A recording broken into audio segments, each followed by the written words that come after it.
sertifikat kompetensi secara internasional, sehingga anak-anak setelah lulus bisa bekerja baik dalam negeri maupun luar negeri.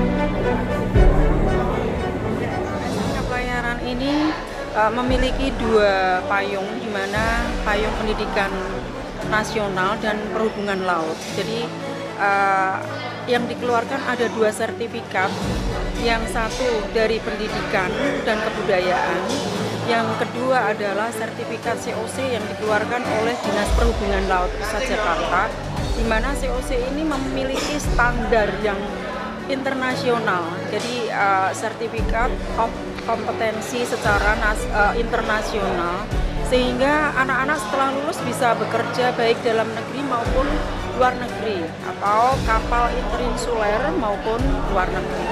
Jadi anak-anak yang kami hasilkan adalah sesuai dengan visi misi, yaitu menghasilkan pelaut yang profesional, berstandar nasional dan internasional. Lulus sudah siap? Ya, siap kerja. Anak-anak setelah lulus sudah siap kerja.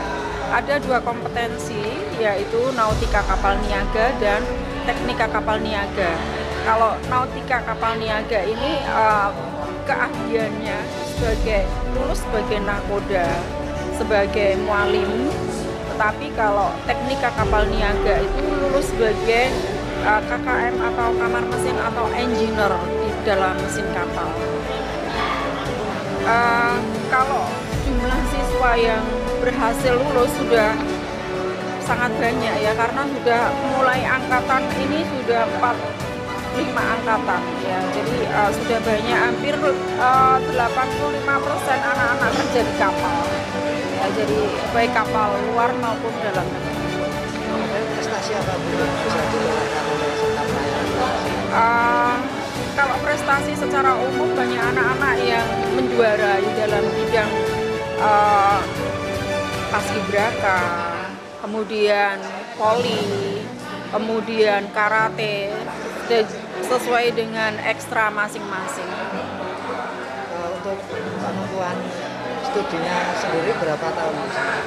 Kalau penentuan proses studi sampai lulus jadi ahli nautika tingkat 4 maupun perwira tingkat 4 ATT 4. Jadi itu selama belajar di sini sekolah 3 tahun, kemudian prala 1 tahun, baru setelah lulus itu melaksanakan wisuda. Ada proses banyak yang harus dilewati, yaitu pra-prala, kemudian ujian pasca prala. Jadi setelah pasca prala, anak-anak melengkapi CRB maupun sertifikat-sertifikat yang lain, baru wisuda, sehingga anak-anak lulus di sini ini sudah punya gelar, yaitu perwira tingkat 4 ya, teknika tingkat 4 maupun perwira nautika tingkat. Kalau masalah biaya ini secara umum masih sangat rendah kalau di SMK pelayaran ya. Jadi hanya pas waktu masuk aja anak-anak membayar seragam, tapi untuk selanjutnya karena fasilitas sudah lengkap, jadi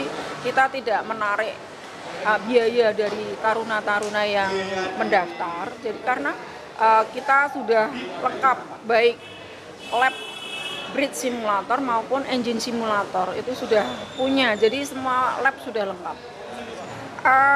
Harapan kami bahwa anak-anak atau generasi muda lulusan SMP jangan ragu-ragu mendaftar di SMK pelayaran, karena SMK pelayaran memiliki atau peluang yang cukup banyak di bidang kelautan. Jadi masyarakat selama ini belum tahu bagaimana SMK pelayaran ke dalam-dalamnya.